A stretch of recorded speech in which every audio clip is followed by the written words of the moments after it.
नमस्कार। चुनावी राज्य उत्तर प्रदेश की सियासत गर्माती जा रही है। आज प्रधानमंत्री मोदी ने वाराणसी पहुंचकर तोहफों की बौछार लगा दी। 5,189 करोड़ की 28 विकास परियोजनाएं दी। सिद्धार्थनगर में 9 मेडिकल कॉलेजेस का लोकार्पण किया और कहा कि हम सभी गवाह हैं कि मरीज और उसका परिवार कैसे जूझता रहा। हम यही कमी दूर अब करेंगे। तो दूसरी तरफ आपको बता दें, अखिलेश यादव ने बीजेपी पर वार करते हुए कहा है कि हार के डर से लोकार्पण हो रहे हैं, शिलान्यास कार्यक्रम आयोजित हो रहे हैं, राज्य में मौजूदा मेडिकल कॉलेजों को बजट नहीं दिया जा रहा है। बहरहाल दूसरी तरफ आपको बता दें कि बसपा के 5 बार के विधायक नेता रामाचल राजभर और लालजी वर्मा आज समाजवादी पार्टी में शामिल हो गए। बसपा के 18 में से 11 विधायक पार्टी ने निकाल दिए अब तक। दूसरी तरफ अरविंद केजरीवाल भी आज उत्तर प्रदेश पहुंचे हुए थे। वो अयोध्या पहुंचे हुए थे अरविंद केजरीवाल। उन्होंने आज सरयू घाटी पर उन्होंने आरती की और कल वो जाएंगे हनुमानगढ़ी जाएंगे, रामलला के दर्शन करेंगे। और इससे पहले आपको बता दें, जो कांग्रेस है यहाँ पर एक पुरजोर वापसी करने की कोशिश कर रही है। कांग्रेस ने महिलाओं को 40% सीटों पर टिकट देने का ऐलान किया है, साथ ही जमीन से जुड़े अन्य वायदे भी किए हैं। तो हमारा सवाल जो आज हम पूछ रहे हैं खबरों की खबर में, एक तरफ तोहफों की सौगात, दूसरी तरफ बटा हुआ विपक्ष, क्या उत्तर प्रदेश में बीजेपी के लिए लड़ाई आसान है? हमारे साथ 2 खास मेहमान हैं। शरद प्रधान वरिष्ठ पत्रकार हमारे साथ हैं, संजय कुमार सीएसडीएस से हमारे साथ जुड़े हुए हैं। आप दोनों का बहुत बहुत धन्यवाद जुड़ने के लिए। शरद जी, मैं पहले आप ही से पूछूंगी क्योंकि प्रधानमंत्री और तमाम दिग्गज नेता आज यूपी पहुंचे हुए थे।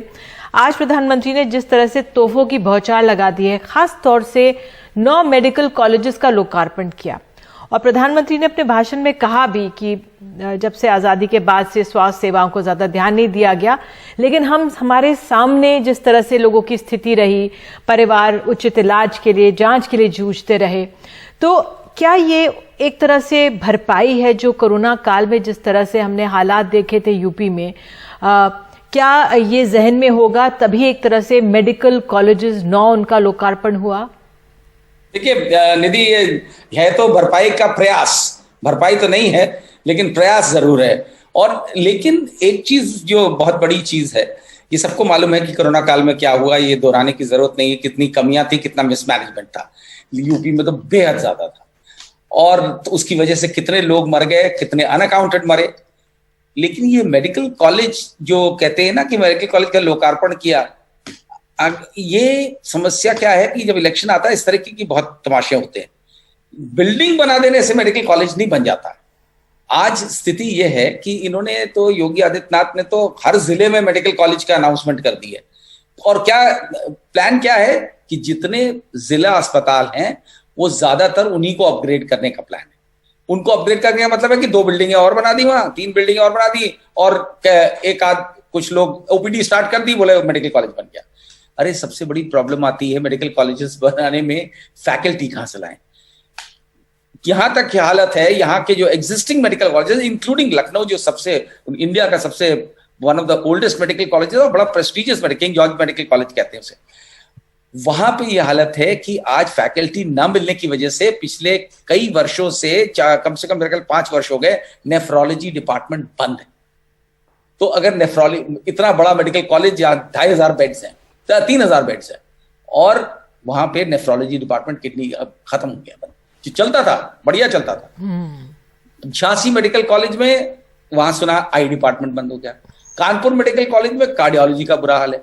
जो ये सब पुराने एस्टैब्लिश मेडिकल कॉलेजेस हैं, तो आप नए में कहां से लाएंगे? उसका रीजन बड़ा सिंपल है। रीजन ये है कि गवर्नमेंट सेक्टर में कोई भी पढ़ करके नहीं जाना चाहता है। जो अच्छे पढ़े लिखे medical graduates, medical post graduates हैं या और फर्दर एजुकेट और जो एक्सपीरियंस्ड हैं, वो नहीं आना चाहते। ठीक है, सैलरीज गवर्नमेंट सेक्टर में बहुत कम है। आपने जो अपनी बात रखी वाकई में कि इस पे गहराई से जाना चाहिए था। बहरहाल क्यों इतनी जल्दबाजी में अगर किए जा रहे हैं, जरूरत है राज्य में, लेकिन क्या उसके लिए स्पेशलिस्ट हैं? और ये कमी तो देश भर में तमाम अस्पतालों में देखी जाती है। हमारे जो मेडिकल के लोग हैं उनको तमाम सुविधाएं और जो उनकी तनख्वाह है वो ज़्यादा नहीं है। बहरहाल जो सरकारी तंत्र है मैं उसकी बात कर रही हूँ। बहरहाल एक कू का हम एक जो ऑडियंस है उनका सवाल लेते हैं। वो सवाल हमारे सामने ये, क्या कांग्रेस की घोषणा का कोई असर भाजपा पर दिखेगा? तो ये एक सवाल पूछा हुआ है। और आज जिस तरह से ऐलान हुए हैं, शरद जी मैं आपके पास आऊंगी, लेकिन संजय मैं आपसे, क्योंकि आज आपने तमाम एक एनालिसिस किए किस तरह से जो विपक्ष है, क्या विपक्ष का कुछ असर आपको आभास दिख रहा है? जो आज ये प्रधानमंत्री पहुंचे हैं या लगातार प्रधानमंत्री पहुंचते रहेंगे, प्रियंका गांधी ने जो ऐलान किया उसके ऊपर आज हमने देखा अखिलेश यादव किस तरह से अटैक करते हैं, वार करते हैं बीजेपी पर, क्या असर, क्या विपक्ष यहाँ पर अभी कुछ अपनी धार दिखा रहा है फिलहाल अभी? देखिए, अगर अलग अलग पार्टियों का हम जिक्र करें, आपने कांग्रेस का जिक्र किया, अखिलेश यादव का जिक्र किया, कुछ समय से मायावती भी बिल्कुल एक्टिव हो गई यूपी की राजनीति में, लेकिन बीजेपी के लिए फायदा क्या है? ये अलग अलग पार्टियां जो विपक्षी पार्टियां हैं, जितना वो एक्टिव होंगी उतना बीजेपी को फायदा है, क्योंकि जितना वोटों का बंटवारा होगा उतना बाय डिफॉल्ट बीजेपी को फायदा है। कांग्रेस अलग चुनाव लड़ रही है, अखिलेश यादव अलग चुनाव लड़ेंगे, मायावती अलग चुनाव लड़ेंगी, और तमाम छोटी छोटी पार्टियां और हैं, हो सकता है वो किसी के साथ गठबंधन करें या ना करें। तो पार्टियां तो एक्टिव हो रही हैं, बिल्कुल दिखाई पड़ रही है, क्योंकि चुनावी बिगुल बजने वाला है। चुनाव में अब सिर्फ 3-4 महीने बाकी हैं, लेकिन विपक्ष इतना बटा हुआ है यूपी में, क्योंकि जिससे मुझे तो लगता है बिल्कुल बीजेपी को आश्वस्त होना चाहिए, जीत उनके पास बिल्कुल रखी हुई है। इसकी वजह यह नहीं है कि लोग बीजेपी की सरकार को बहुत पसंद कर रहे हैं और उनके बढ़ चढ़कर वोट करेंगे, उनके वोटों में गिरावट होगी, फिर भी चूंकि एंटी बीजेपी वोटों का बंटवारा इस तरह से होगा कि बाय डिफॉल्ट बीजेपी जीत जाएगी। बिल्कुल, आपका ये कहना है कि मजबूती शायद उतनी नहीं रहे पिछली बार की तरह। शरद जी, लेकिन आज हमने देखा लालू प्रसाद यादव एक बयान देते हैं बिहार में कि हम टिकट, उपचुनाव की बात थी, हम टिकट क्यों दें कांग्रेस को, क्या हारने के लिए दें? भले ही बात बिहार में कही है, लेकिन असर तो होता है ना, एक मैसेजिंग जाती है। जो कांग्रेस अपने पैर पर अगर खड़े होना भी चाह रही है, तो अगर एक सहयोगी दल इस तरह का संदेश देता है तो घातक होता है। नहीं, बिल्कुल, लेकिन इस बार जो है, देखिए, मैं संजय की बात से पूरी तरह एग्री करता हूं, लेकिन उसमें एक थोड़ा सा मेरा बट ये है कि जिस तरीके से कांग्रेस ने इस बार किया है, पिछले 32 साल में मैंने नहीं देखा करते हुए।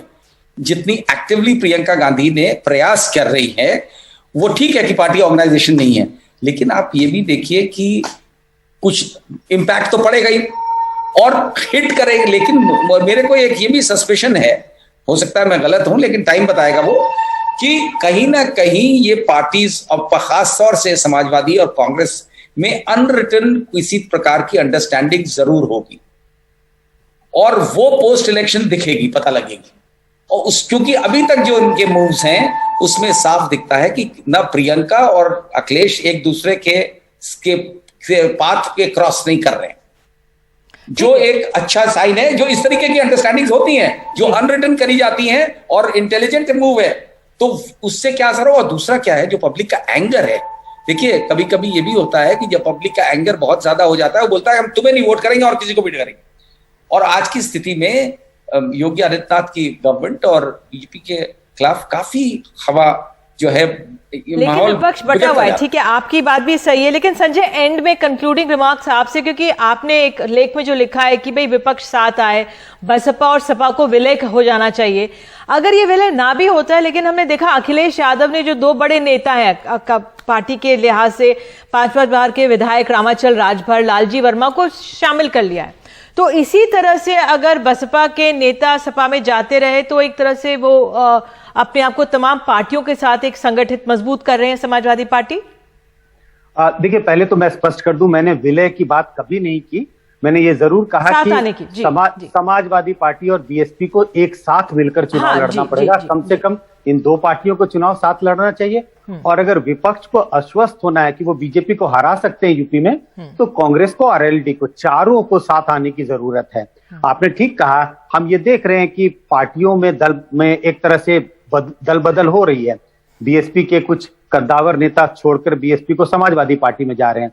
समाजवादी पार्टी आज की स्थिति में सबसे बड़ी पार्टी मुझे दिखाई पड़ती है, जो बीजेपी को चैलेंज कर रही है। और जैसे जैसे बीएसपी से लोग छोड़कर, या अगर मान लीजिए कल कांग्रेस से छोड़कर लोग समाजवादी पार्टी की तरफ जाएंगे, तो समाजवादी पार्टी का जो कहते हैं एक तरह से उसका बल बढ़े होगा, उसका विस्तार होगा और उसका सपोर्ट बेस बढ़ेगा। मुझे आपको रोकना पड़ रहा है, मेरे पास समय मुझे कहा जा रहा है इतना, लेकिन वाकई में ये बहुत अहम है। उत्तर प्रदेश की सियासत पर लगातार नजर बनी रहेगी, लेकिन फिलहाल बीजेपी को संतोष इससे कर लेना चाहिए कि विपक्ष बिखरा हुआ है। क्या बाद में कुछ अंडरस्टैंडिंग होगी विपक्ष के सहयोगियों में, ये देखने लायक रहेगा। एक छोटा सा ब्रेक, बने रहिए एनडीटीवी इंडिया के साथ।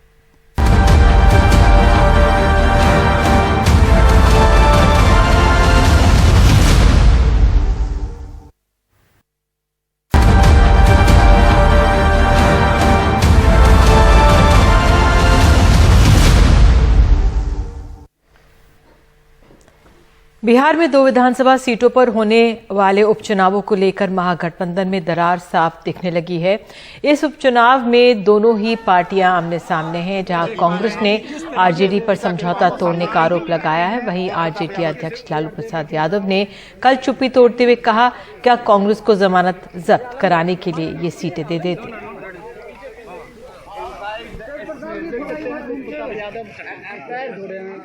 और इसी के साथ फिलहाल अभी के लिए इतना ही, लेकिन खबरों का सिलसिला एनडीटीवी इंडिया पर जारी रहेगा। नमस्कार।